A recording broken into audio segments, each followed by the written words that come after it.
Hey, welcome to Bluejay Banter and the new Bluejay Banter podcast right here. You found us on the Bluejay Banter YouTube channel. We are grateful to be sponsored by Equitable Bank and West Pacific Dental Group.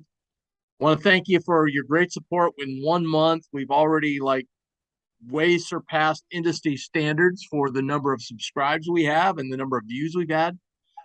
Views in the thousands so far on our show, so that's awesome. So thanks for your support. If you haven't, do us a big favor, hit that subscribe button down below. It'll help us out a ton. We got a jam-packed show. We're going to cover fall sports, a little St. Thomas preview. We're going to talk about the game day experience because that's been a big topic with everybody. And then later on, we'll break down the highlights from last night's game. But first of all, I'm going to welcome to the show once again a yearly visitor to Bluejay Banter, Jason Kravanik. He is the beat writer for the Omaha Reader for the Jays. Hey, Jason, how you doing, man? Great. How are you, Tim? Doing awesome. I guess, first of all, I saw you last night at the game in the press room. What were your just overall impressions when you looked at that squad out there? Well, the depth for sure. It's been a while since we've had guys that can go that deep. Even at the very end of the game when Sammy finally gets in the game, I remember thinking I think that guy could have played for us in the Valley days. Yeah, So, probably. a coach brought this up, I think last night too, that and watching practice at media day, it's almost frustrating that they can't, necessarily get going the things they want offensively because the second team is so good that they're mucking up the wheels all the time too. So you're always hard to get in a rhythm. And so, I guess it just shows that, the second team is almost, not as good, obviously, but they can sure put a run for the money, on the first team too. I think you're right. I mean, we were discussing that last night at the game. I think our second team, when, Reef's in the lineup too, I think we could hold our own with the bottom half of the Big East. I seriously do. I mean, Yeah. at least the lower 4 or 5. I mean, and the other thing is you and I know you've been covering the Jays for a long time, and you look out at this team this year, and you've got I think 4 guys who are on national watch lists for different positions. And I remember the day if we got one, maybe an honorable mention, we'd be like, "Oh my God, look, we got so and so on this team." And now it's just like ho hum. Yeah, I mean, it's just the talent last night on display was incredible. Yeah, and even the guy, under the radar a little bit, Schultzberg, he looks great and solid, and even in practice, the same thing. I was like, well, who's this guy? And this is a guy that back in the Valley days, we would have been talking about as a difference maker and a stud player. Like he looks like a senior already. Yeah, I he's don't know very about his head, but body wise for sure. yeah, no, he's a smart player. I totally 100% agree with you. He's very mature for his age. Don't no doubt about it. I think one thing just in last night's and look, we're playing a middle of the road Division II team, and so let's all take it with a grain of salt. However, there's a high major in Kentucky that lost to a middle of the road Division II team. So, but one thing, looking forward to the season, Frederick King is going to be able to spot call just fine. Oh yeah, and what he doesn't really have to do anything. He's surrounded by scores, so there's not really pressure. But yet, I think it's kind of it's simple. It's like, hey, and in practice, I didn't see it quite as much last night. In practice, it seemed like anytime he was even near the rim, he was just like, I'm going to just go up and dunk this thing. Yeah. He needs to go out there and set a solid screen in the offense without moving, like the young guys have to learn after, for a while, okay, we want you to do that, but don't go out and get a stupid foul. Yeah. But, if he can just do that, and even if he commits a couple fouls and lets the other team know he's there, who cares? Guard that paint. And he looks, for a guy that, has only played a few years, I think he looks very comfortable on the court, really. Oh, absolutely. I was, everybody's talking about how raw he is. And I was surprised with his skill at scoring, really. I mean, he was a much better scorer than I thought maybe he was going to be. Yeah, that, and he didn't seem like he didn't know where he was going. I mean, I know they're not, running any complex plays, and they're, making sure that what they are running, he knows what's going on at this stage where he's at. But he didn't seem lost ever. Yeah, absolutely. Jason, what have been your thoughts on just? I know it's early, obviously, but just covering the guys and some of the newcomers, and even somebody like Sharif, has battled a lot of injuries. He's kind of back and rear and ready to go. I know he didn't play last night, but what do you get the sense of the vibe around the team is like, especially amongst the guys? Obviously, they have a lot of hype around them. Yeah. What really impresses me from pretty much top to bottom about all the guys is that they have a real, like, to be a great basketball player, you got to be confident. To be any kind of a great athlete, you have to have a certain amount of swagger, and they have that, but it's a mix. They don't. I don't think they let it get to their head too much. They seem like they have that kind of perfect quality that a coach wants, where it's like, hey, these guys know the game plan. They feel good about what they're doing, but at the same time, they're still hungry to improve every day. They realize there can always be something better, and that's what a coach wants. But when players kind of embody that already, it's kind of having, and then it feeds off each other, and that's kind of been a trademark, of the Creighton program, I think, for a while. But to have these guys kind of meld and mix together in that way, and to have each of them hold each other accountable like that, they really do seem like, we talk about how talented they are, but to each one of them, I think winning is more important than their individual accomplishments, and that's obviously a recipe for success. These first four games, I mean, are pretty much bye games, cupcakes. Um, Riverside could give us a little bit of a problem. They're a pretty good team. I mean, I think St. Thomas, personally, I think they're gonna come out and play with a lot of fire and have some guys that can score. Maybe similar to last night where we saw, a team have all that adrenaline going into the first half and then blow up. But what would you like to see in these first four games? Like, what would you, as this team hits the meat of their non-conference schedule, what would you like to see them develop and improve upon? Um, I think a lot of it has to do with the coach being able to, hopefully they can maybe come out to some leads in those games where Mac feels comfortable experimenting with things, and then really kind of finding out, this combo might work good, and kind of getting a feel for who, there's so many guys that are vying for playing time. Some of it has to do with the individual players and what they can bring, but some of it also has to do with how different players play with each other during those stretches. And if you can find a combo that works, that's, I think, good. And obviously, just like last night, hopefully nobody gets hurt.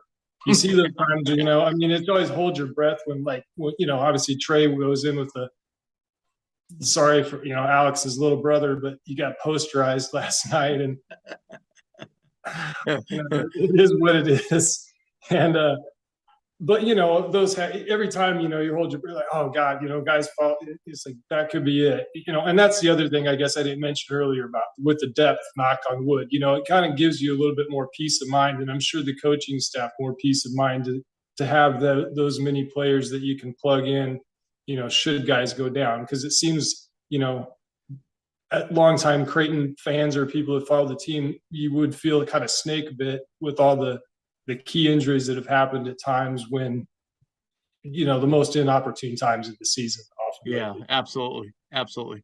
I think, yeah, and I think I saw somebody who kind of went through my Twitter feed today, and I saw somebody posted something like, oh, well, Farabell is the first guy off the bench. He's going to be I'd slow down on that. I think there's going to be different guys coming off the bench at different times. I still think Mason Miller, day in and day out, is probably going to be 6 if you want to put a label on him, and Sharif right there with them. I mean, I think that's probably the 1-2, and certainly I think he's just going to mix up guys. Whoever has the hot hand. I think certainly probably Farabello earned it because the practice I saw. I mean, he was really giving it all in practice. I thought he was a really tremendous practice player and did everything both on the offensive and the defensive ends. I agree with you 100%. He's a guy that, I guess Ross asked earlier, but I was going to mention him. He's smooth. As much as we loved Roddy, and Roddy won a couple games for us last year, he at times he was a little out of control out there, especially, trying to get the offense set. Fabrella he's one of those guys that just seems like, he's just a cool customer, and then the free throw line is just he's money. He's money, So, but at the same time, he might not be, we always, first of all, think about offense, it seems, and who's going to dish what. But, like you mentioned, Sharif, it could be that night, hey, we need somebody to come up right away that's going to, we're not playing the D that we need to. I mean, boom, Sharif off the bench. There you go. Yeah. So it could be situational, I think, often. Yeah, no, I mean, to your point, Roddy, and I think I tried to say it, but sorry to interrupt, but Roddy made you nervous, and despite the fact that he might, that he was, effective in some spots, he just kind of made you nervous. He was just all over the place. I think it didn't help that we always saw Mac on his case about something. So, and I'm excited for Farabello, and that's a guy who, in a big time league shot, what did he shoot? 42% from three. I mean, I think the main difference this year's team is we're going to feel kind of more back to normal, if you will, on guys that can just make outside shots consistently. Yeah. In practice, when I saw him, he nailed everything that was open. Last night, his first couple looks he missed. So, guys have nights where they, off and on, but I think, that can be chalk up maybe to this first time playing on that court too. Who knows? I don't. Right. But yeah, he seems like he's just a smooth operator, and like he's the antithesis of making me nervous. Yeah. All right. Last question, Jason. Kind of, it's on the subject of Creighton basketball, but a little bit off topic. Like, we're going to discuss this later. There's been a lot of talk. Creighton's brought in some new, the staff is basically, the athletic staff is basically totally new. I mean, we've got a new athletic director, new assistant AD of marketing. We've got a new person in charge of game day experience and so forth. In all the years you went to Creighton, so what would you, if you were going to change one thing about the game day experience, or I'll even give you two if you want, what would it be? Wow. You're putting me on the spot. I think I know my answer. Well, this is controversial because I think oftentimes everybody wants to pat themselves on the back about how great the atmosphere is at Creighton games. Yeah. And in all honesty, it's often just like a country club. And it seems like, tip off, you look out and it's like oftentimes there's maybe 3 minutes to go before the tip. And it's like, there's like 2/3 of the place is only full. And, especially the lower bowl, everybody's up in the lounge and they're like, oh yeah, we're going to come, and it's like, if, often at a lot of places, I haven't been everywhere, but, you're looking at somewhere like Cameron, obviously, or whatever, Lawrence, but the students, everybody, they're right there and they're making their presence known half hour, maybe an hour before the game on a big game. And it is true, when Villanova's in town, it's a little more, it's hype. And there's been times that it's deafening in that place, when Doug is making, beat St. John's and all that, obviously, I probably still can't hear the same after that. So it's not like it's never loud, certainly it is, but it's almost like the crowd waits for the team to earn it, and then, we're going to cheer for him rather than we're going to pick, we're going to, I agree, earn it for the team. And we're going to try to lift everybody, kind of create that whole atmosphere. So it's not like, and honestly, it's always been almost more like an NBA atmosphere than it is a college atmosphere oftentimes, I guess. And so that's an overall vibe that I don't know that it's necessarily, it was created by Creighton on purpose or how much you can do to even change that necessarily. Yeah. And I think you mentioned NBA vibe, and that's what the vibe gave me last night with those floor seats now. It kind of like they took away, I sit opposite that side. So we always depended on those floorboards to see free throw percent, 3-point percent. It was constantly rolling. Now it's gone. And we're like looking around going, where is it? And right. But I agree with you 100% on everything you said. You're right. I don't know how much you can change. I just wonder if this year, though, with the incredible hype, and there's average people that don't have season tickets that are going to jump on tickets and go. Monday night's a perfect example. I just wonder how big your crowd we're going to have Monday night. The average fan's like, wow, I want to see this team. Yeah. And, you just wonder if you get some new people in there that are more into the game, more appreciative that they're actually there. Yeah. I just wonder how it'll work out. Great stuff, Jason. Thanks so much for joining us. Really appreciate it. You're welcome. Thanks for All having right. me. You bet. Thanks, Jason. Go Jays. There we go. Jason Kravanek, the Omaha Reader, joining us tonight as we kick off another Bluejay Banter podcast. Right now, I want to just touch base a little bit on the fall sports going on, give a little bit of an update. We are really having a terrific fall sports season at Creighton. I mean, it's really, really good. The men's soccer program used to be a staple, one that, we just automatically you'd put them into the college cup, okay, or close to it. Kind of had some rough times. Well, if they win at Providence, they will earn a home first game in the Big East tournament, her home match in the Big East tournament. So that'll be outstanding. The women have had a great season. Unbelievable thriller against Butler. They beat them on penalty kicks 6-5 to advance to the semifinals, and now they take on number 1 Georgetown. It's a neutral site game, but it's like in Maryland, so basically it's a Georgetown home game. But kudos to Ross and the great job he's done with the women's team this year. Volleyball, Jan, same old, another road sweep. And the Jays have now moved up to 13th in the country. They take on Providence and UConn this weekend, and then they have another home series after that with St. John's Seton Hall. So back-to-back home series for the Jays as they, as we mentioned last week, as they roll towards that big showdown with Marquette at the end of the year. So hats off to Johnny, the men's team, Ross, the women's team, and of course, she's just the best coach. She just is.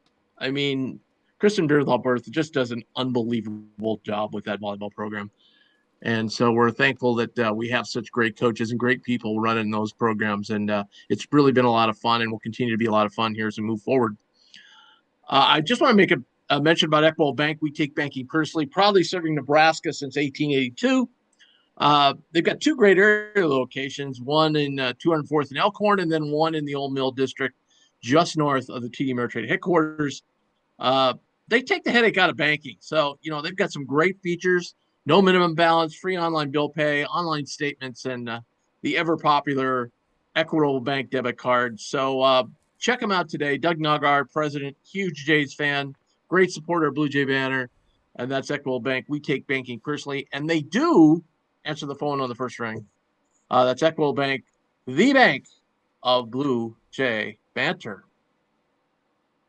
Ross, did you hear at all about the game last night? I did. No, I checked the score. I checked the box score. Yeah, I mean, I have not seen highlights really. I saw kind of the behind the back or behind his head, whatever you want to call it, Baylor Shireman pass, a call, but I mean, they're playing Drury. I mean, their big was like 6'5" or whatever he was. I mean, it's hard to take. Well, it's hard to take stock in it.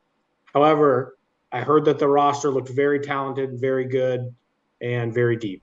Well, you're in for a treat because later on the show, we're going to run those highlights through again. I love it. So you'll get to see it. And maybe when you're done, you'll be like, wow. I'm telling you what, there was a lot. Seriously, I mean, everybody knew who we were playing, but I mean, the unbelievable talent that's thrown out, it blows me away. It really, even though I've seen them in practice, and you saw most of these guys last year, it's just with Schreierman and Farabello and King and Ben out there. I mean, it's just amazing. It really is. No, I get it. Yeah, let me ask actually, what's the deal? Why didn't Sharif play? That was a disciplinary move by Mac. something that occurred. He didn't go into it too much. In the press conference, he just said it was last summer. And he said Sharif and I agreed that he would sit out tonight's game Like as over part the of that summer? as part of that discipline. And he just said it's between over this past summer. yes, and he just says it's between Sharif and I. So Gotcha. it didn't sound like it's anything more than that. All right, with that, let's segue into next Monday night when everything kicks off. I did notice there's two Big East teams that kick off on Tuesday. I believe Providence and Georgetown have games Tuesday, but I think everybody else kicks off on Monday. Georgetown plays Coppin State. I know. They could lose that game. Seriously. Tim, stop it. They're not going to lose. Coppin State's usually very strong. Stop it, Tim. Okay. All right.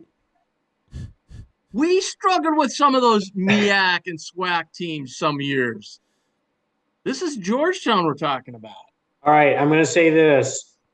Bart Torvik, I'm on Bart Torvik right now. He's got his prediction is Georgetown wins this game 87-75. Do you think it is closer than 12? Do you think Coppin State can keep it closer than 12? Yes, and I bet that point spread is wider than 12 points. I'll say that. Don't you? I think it will be. Probably. So if that comes in at like Vegas comes in with that at like plus 14.5, plus 15, plus 16, but you're taking Coppin? 16's like I'm liking 16. Yeah. I have trouble believing that Georgetown would put up 87 points on anyone. So that's fair. That seems like fair point. A stretch for me. Yeah. Geez, Ross. I mean, we have struggled with those teeds. I mean, even I'm telling you, Coppin State is a huge. They're usually a participant in the NCAA tournament. They are. I mean, they've how about this? That same night, they got Bart Torvik has Ryder at Providence. He has Providence winning 76-65. He says only 11-point difference between those two. I love how now Torvik has replaced Ken Palm as well. He says this stuff and it's absolutely 100% true and nobody questioned him. All right. No, I'm not. I know you're not. I'm just saying you're not the only person. A lot of people just spout him now, and it's like, oh, when did he morph into this? I will say this: I like Torvik's site better than Ken Palm. It's easier to navigate, and I think there's just more to it. In my personal opinion, I would like to. When I have time some year, I'm going to break down Ken Palm's stuff. Like, everybody just is gospel to a lot of people. And I'm just going to show people that it's not as cut and dried and as gospel as everybody thinks it is. Like, he's just as wildly inaccurate as the net and everything else is, He has outliers just like they do. And it's like, and I think Ken would tell you that, hey, I do have outliers. And I think people like Ken and Torvik, and I'm sure all those people are like, look, we're not. I know Ken in an NCAA meeting when they brought all these analytics guys in, he goes, you don't want to use my stuff to just my stuff. He goes, you're going to have outliers and stuff just all like it.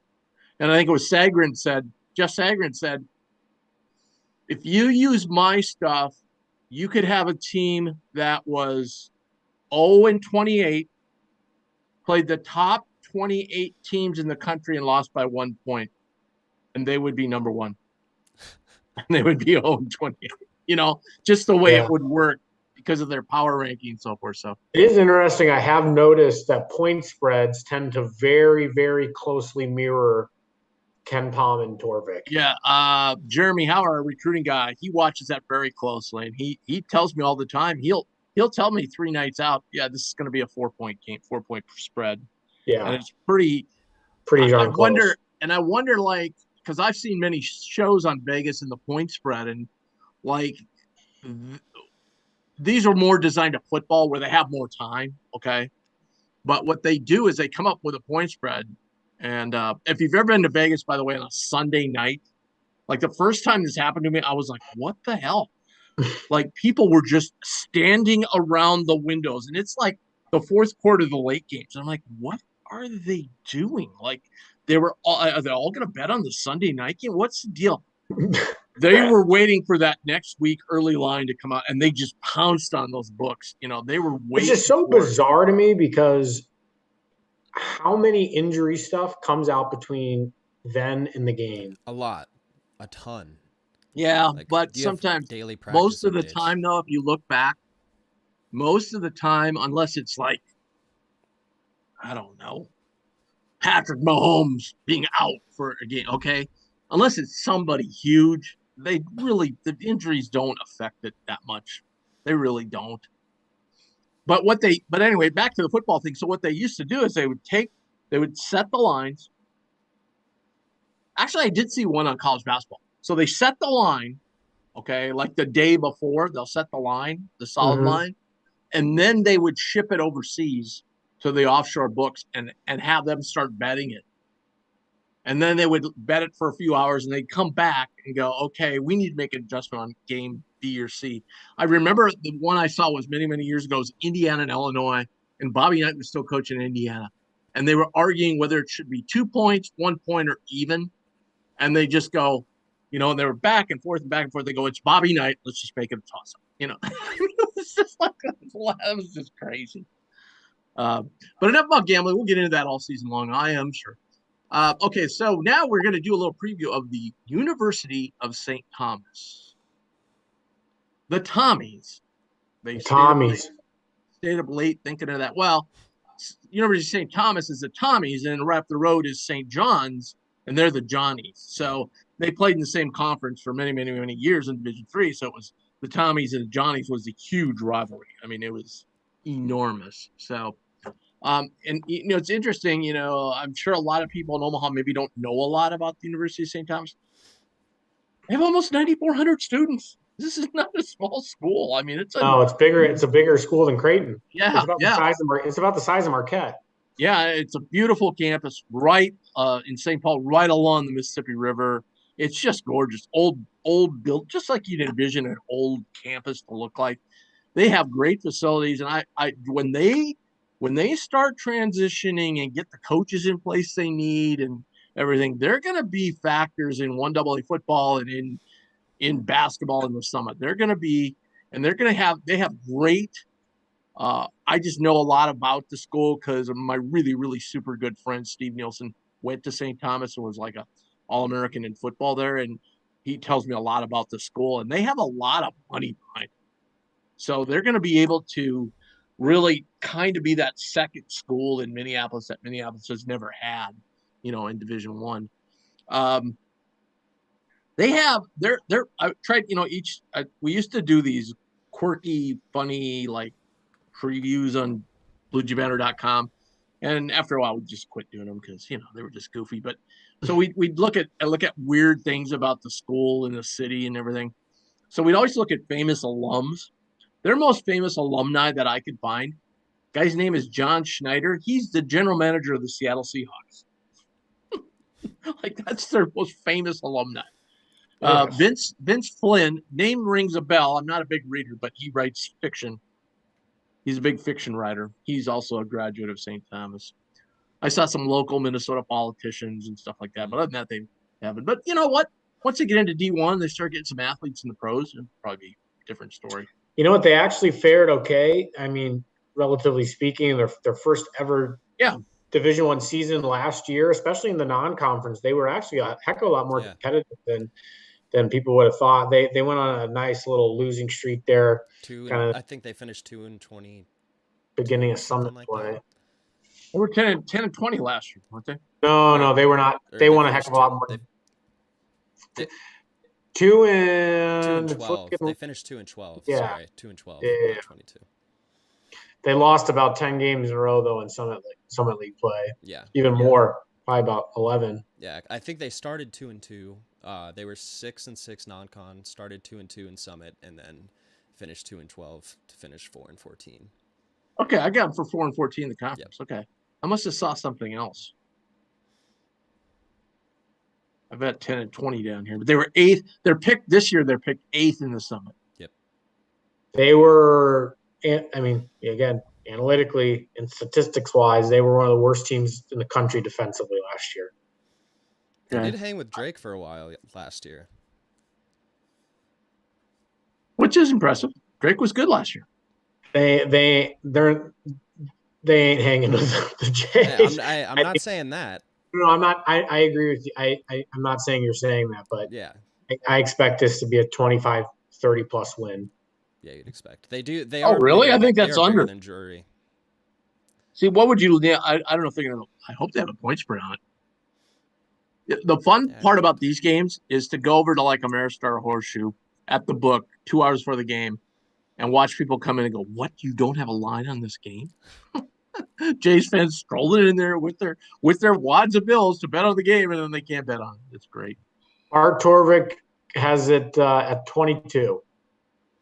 Wow, I would take Creighton in a heartbeat on that. So would I. That seems awfully low. I Zach, agree. what other great information do you have about St. Thomas?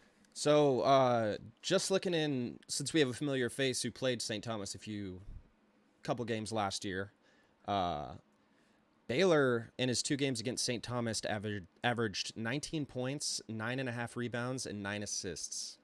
So that's pretty good. Averaged almost a triple-double against St. Thomas last year. Everything else I have down here, has been covered. They're picked to finish 8th, finished 10-20 last season. Started off, 500 for a little while and went on that losing streak towards the end of the year. They did win at UNO, but then lost to UNO at home.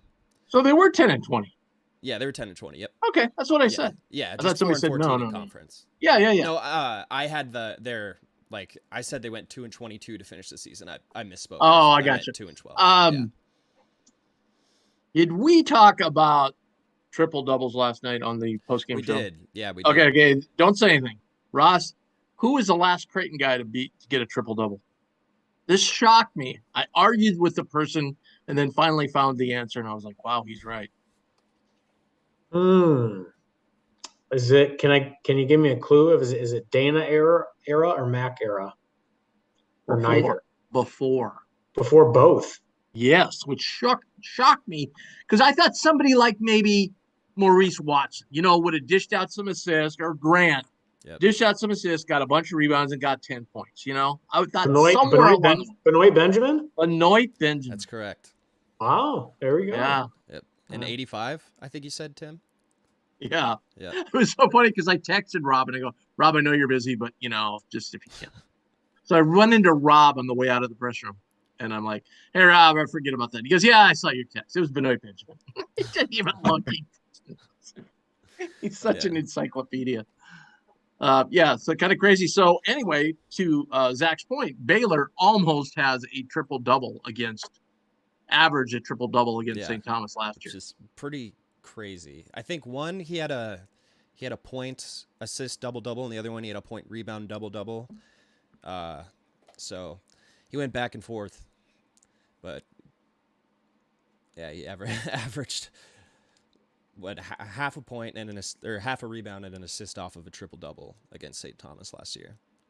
Hey, before I talk about Pacific Dental Group, I want to mention to our listeners out there, if anybody's out there and has a business and would like to just really get things going, if you have some sort of service you really want to pump up, whatever, we'd love to do it. So just shoot us a DM on Twitter at Bluejay Banter.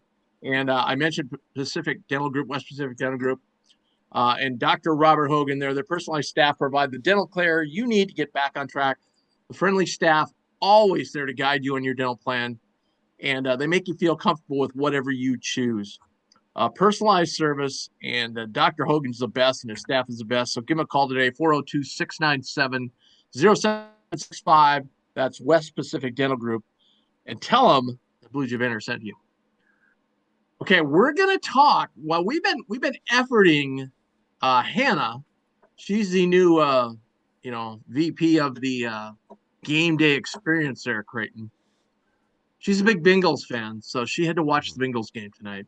Unfortunately, they are getting drubbed by the Browns, which is, are they really? Makes zero sense. It's 32-6. Fantasy team. Makes zero sense. At any rate, I did have some communication with Jason Baum, her boss, who's the assistant athletic director. And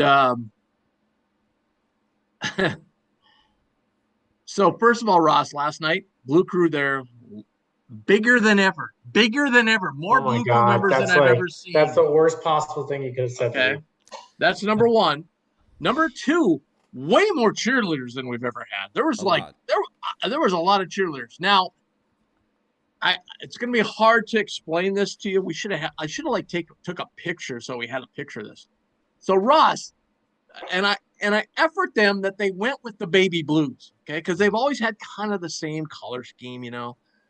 They had some baby blue outfits on last night, cheerleading outfits. All right, they weren't the most flattering, but I effort them that they went with baby blue. I don't know why they had red metallic pom poms. I didn't even notice that. I didn't get that. Like, what is that?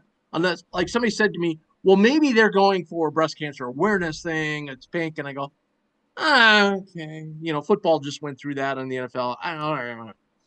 But way more true. Like, yeah, way more than they had in the past. And again, I think it's, oh, well, you know, in March, you might get to go to Las Vegas or Houston or wherever the hell, you know. I'm sure that's enticing to people to go, whoa, And you know, hey, I'll try out for the band. Let me get on the band. You would have like when they do like the BLUEJAYS, you would have Yeah. like the one row on the one side and the one row on the other side, and there was basically a ring around the Yeah, entire thing rather than absolutely. just two rows. Yeah, and added some members. I couldn't. So there was no. By the way, so Ye, you know, we booted Ye out from all the music at Creighton, right? Everybody, we've talked about that, right? So Ye is gone. So that means the tradition of the song at warm-ups is gone. Which looks like Ross disconnected real quick. Yeah, I was wondering about that. He looked like he was a little frozen. Yeah. Well, at any rate, I'll keep going. So Russell Jonas. So Ye songs are gone, which I was surprised by the number of people I've seen on Twitter and on BluejayBanter.com that said, "Oh, yeah, I'm glad we're making a change. I'm sick of that song." Yada yada yada. I don't. I always thought that was a cool pump up song. They did you. I think was it Power? Is that the one they used? Yeah. Yeah. They used another one as well, like immediately before Tip Off, but it was instrumental. That was another Kanye West song. But again, I hadn't been to a game, or I think I might have gone to one last year, so that stuff escapes me. I mean, I always liked that intro song that we've had. I've always liked that one, so I don't know why some of these people. But anyway, last night. Problem? What's that? Was that on me? What happened? No, you're fine.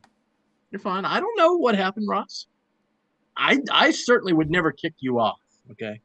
All right. Well, I apologize. I was just no worries listening to you, and all of a sudden you went haywire on me, and then it was at any rate, we were waiting for the new song on the introductions last night. No song, just Jake Ryan going, and now here's your Creighton Blue Jays, and all the lights were up, which I thought was fake Blue Crew, who is, if you don't follow him on Twitter, you need to. He's hilarious. He goes, really, we hired a new person to turn up the lights during the introductions. Interesting.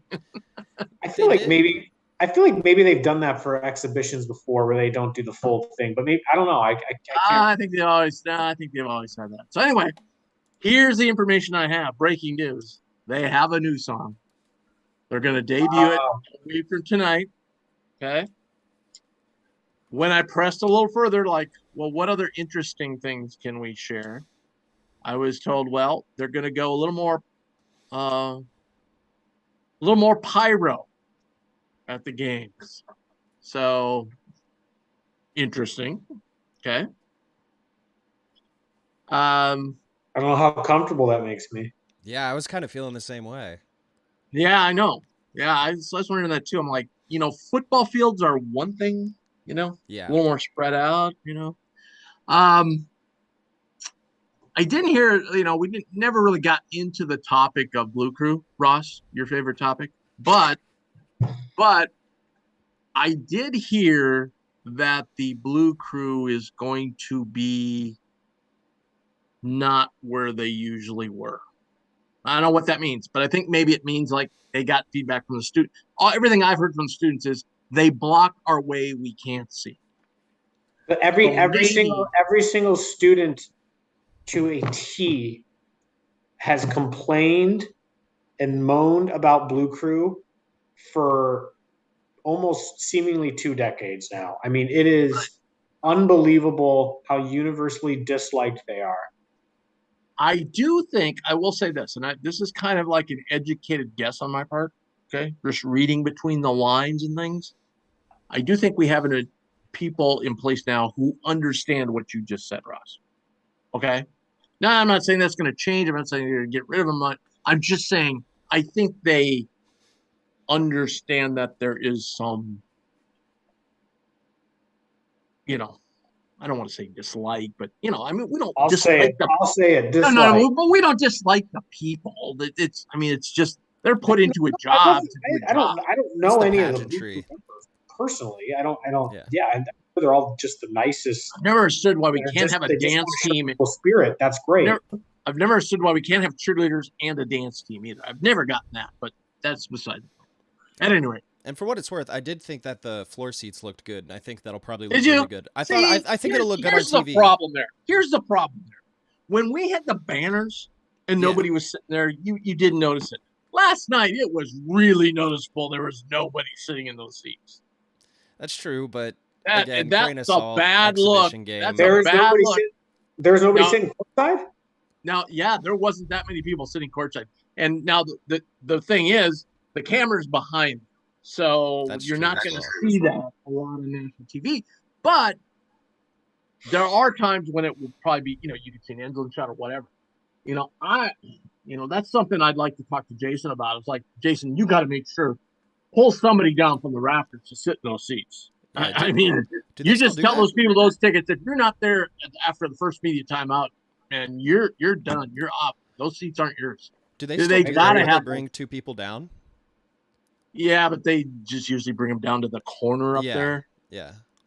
But I'm just saying those have got to be full. Like when you watch a Kansas State game, the one place I remember they have courtside seats like that is Kansas State. Those are always full in the front row. There's always people in that front row. I'm just saying it's a bad look when they're not full. Now, last night, Ross, by the way, my own personal opinion, I thought that was one of the best exhibition crowds we've ever had. The student section, there had to be 200 students there, I would say. It looked like it was about halfway full almost. Yeah. Which was look, there was a lot of empty seats, don't get me wrong, but there was people in the upper decks all the way around, scattered all the way around. So it wasn't like, there's just nobody there. It was, and there were some lines at concession stand. I mean, it was pretty good crowd. Now, by the 6-8 minute mark, even though the game only lasted an hour and a half, people were out of there. Yeah. I mean, Yeah, but I'm anxious. Right at the 8 minute mark, and there were the difference. I'm not going to get as worked up about people leaving when there's, when it's a 40-point game with 5 minutes to go, as opposed to when it's a 2-point game and people are heading for the exit. Oh, I know. But the only thing was, this was like they were leaving at 7:15. Okay. Because the game got over like at 7:30, 7:45. I mean, the game was over. So it's not like you're only sat there for an hour and 20 minutes. You can't sit there for another 10 more minutes. I mean, come on. And whatever. I don't care. You're right. I don't care either. But anyway, it's going to be interesting to see Monday night what actually goes on with the song and the whole shebang. I want to get there early because I want to see, from the second the team leaves the floor and goes in the locker room, they used to play that with the Bluebirds. I kind of like that, actually. I thought that was kind of cool. They usually do the Budweiser thing. I'm sure this new regime will kick that out because I heard they were going to get rid of the Kanye song anyway.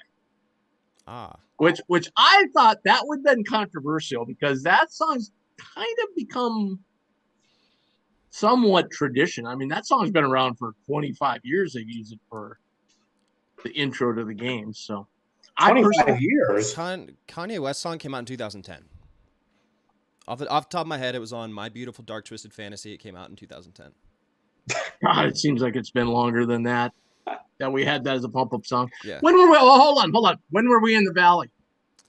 When was our last year in the Valley? Last season in the Valley would have been to 2013. Yeah, 2012. Because we had it then. Because they played it in St. Louis. Because I'll never forget that they played it in St. Louis. So all right, whatever. It just seems like it's been around a long time. And I know before that it was We Ready, right? I think so. I believe it was because I remember I remember distinctly being a kid and seeing I don't know, Caleb Corver dribbling underneath his legs or something while that song was playing, and they had I'd like to see. the bulbs flashing in the background. I'd like it to be Thunderstruck, but that's just me. Thunderstruck would be cool. I said my vote was for even Immigrant Song. That song gets me hyped up personally. I don't even know what that is. Led Zeppelin. I'm younger than you. Tim, He wears the vintage stuff. I do. Tim, 11 a.m. next week. Are you going to be tuning in this exact day, 11 a.m. next week? ESPN Plus, Baylor hosts Mississippi Valley State, and we're off and running. I don't have his ESPN Plus, and I did not get it yesterday. If I didn't get it yesterday for the NFL, I ain't getting it for Baylor and Mississippi Valley State. I will be tuned in. All right. Well, keep me updated on the scores. All right, buddy. By the way, thank you, Ross, for actually bringing that up. So we've been doing this every Monday night. It's been going great. Like I said, thank you so much for the support.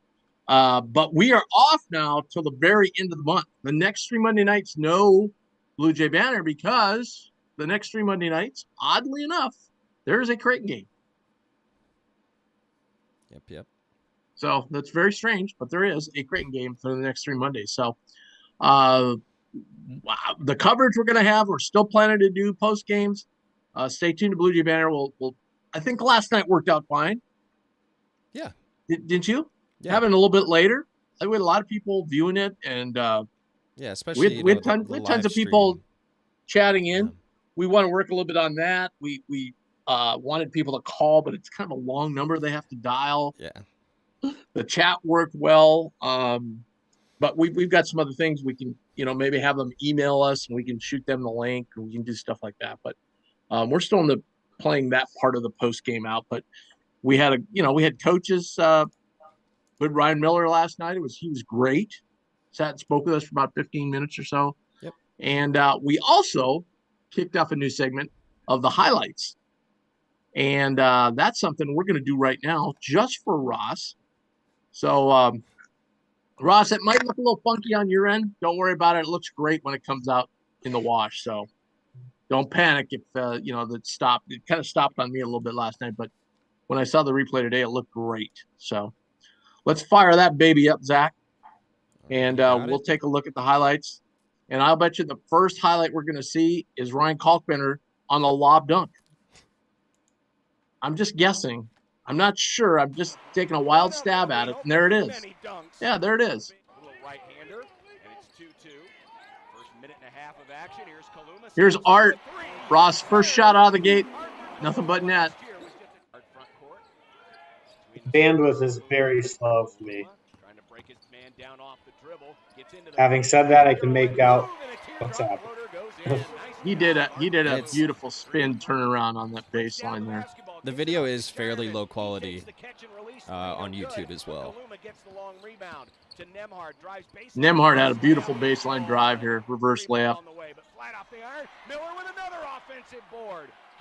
Miller did not score, but Miller had a great night. He was our unsung hero. He had a great night. He came in and really hustled. Yeah, he didn't even take a shot.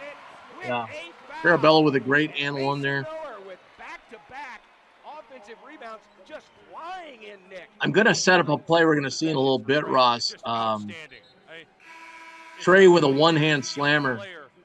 And in the press conference, he said, I was going down and I was just going to lay it in, and then R2 yelled at him, dunk it. As he was on his way up. As he was on his way up, like, oh, I got to dunk this. And he just slams it over Alex's brother. Forget about how is Alex's brother? Is he a decent player? He's okay. I mean, he's very athletic. He just scored a couple points. I mean, he was fun to watch in warm-ups. He had the O'Connell hops. And yes, it can be called on the offense as well if you over-exaggerate one of the. We get a little Trey Alexander here on 3 in a row from 3. Man, how he told us that he is really worked on his 3-point shot. It was looking really good last night. Here's number 2 from deep. Boom.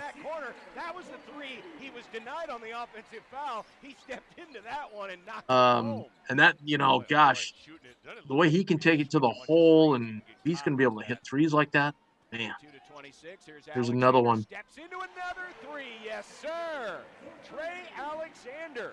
In the second half, Ross, we gave up 38 points in the first half. Second half,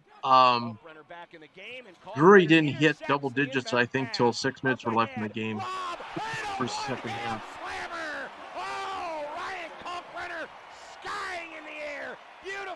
Good to hear Bishop again. I was just going to say, John you can't really tell if it's an exhibition or if it's Villanova in the Big East. Yeah, midseason form. And we talked last night too, Ross. Baylor was very impressive with his rebounding. He's that lob to Kalk was there all night long. I'm glad they just kind of after a while they didn't even run that play anymore. He loves the lobs, and there's an open three, good by 4. Outside Shireman, deep three. That's a Mitch Ballack logo job there. There's a Baylor bomb. Half court. Shireman down the floor. Shireman fakes. Drives. Here it is. Over the shoulder. Long pass to Ryan Kalkbrenner, and he lays it up in points, but they get another possession. Oh, yeah. Trey Lewis gets taken away by Alexander. Here it comes. Trey down the floor with a tomahawk right-hand slam. Oh, where did that come from? What? He didn't do that last year. I mean, what? Wow. Watch this. Right over Radio Com. Highlight reel machine. Goldsberg tracks it down. By the way, Mac, I don't know if you heard this, but Mac said in the press conference they asked him about Baylor's pass. Mac goes, yeah, good time to try that when you're up 45. Pretty much let's not be doing that in a Big East game. Tries to get through the paint, hooks one back outside into the corner. Good to see John hit that three. He kind of struggled a little bit when he did it. Yeah, it sort of feels like John's the kind of forgotten man in all the preseason chatter. It's going to be interesting to see what type of minutes he gets. Hey, look, these first 4 games are important to him. He's going to get a bunch of minutes. It's going to seem how he's going to do. And, at the end of the game, he was in there with 3 walk-ons. It's just going to – how is he going to play with those guys? Right. Here's my man, Ben. And, of course, Mason's father, Mike, the great former NBA star, coached that team, that Houston team from Germantown, Tennessee. Here is Yates for 3, right on cue. Xander Yates. Who is that? Number 21. Jason Green. Evan. Goes in. Yeah. He's new this year, walk-on. Yeah, walk-on. I can't remember his last name. Jason Green. Oh, there at the end. Do you see the red pom-poms right at the end? Yeah. Yep. All right. So there you go. See, now aren't you pumped, Ross? I think they're pretty impressive. I'm all in. I'm telling you, though, when that first half, when they started going, it was just like, jeez. Yeah. I mean, it's like who do you it's the old line of Lee Corso when he said, you never, back in Nebraska's glory days, you go, you never want to play Nebraska at home on the road. Or no, you never want to have Nebraska play at your home. And they go, what? He goes, no. When I was coaching Indiana, I'll play them on the road or play them at Nebraska, but I'll never play them at home. And they go, why is that? Because they go, if they come to our place, they can only travel 60 guys. And their 60th guy is better than my 10th guy. So when they I look over at Tom, and Tom's like, I got no other players to put in, man. I'm sorry, That's pretty good. And I think these coaches are probably going to say that in the next 4 games. Like, look at Mac. Mac goes, this is my 3rd string, dude. I don't know what else to do. All right.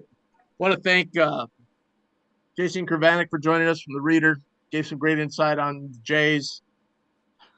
We broke down St. Thomas, covered the fall sports for you, and we thank our sponsors, Equitable Bank and West Pacific Dental Group. If you're watching now and you haven't, please hit that subscribe button. And the next time we'll see you will be next Monday night after the Jays St. Thomas game. So thank you very much. Ross and Zach, stick around. And we'll see you next Monday for the season opener. Thanks, guys.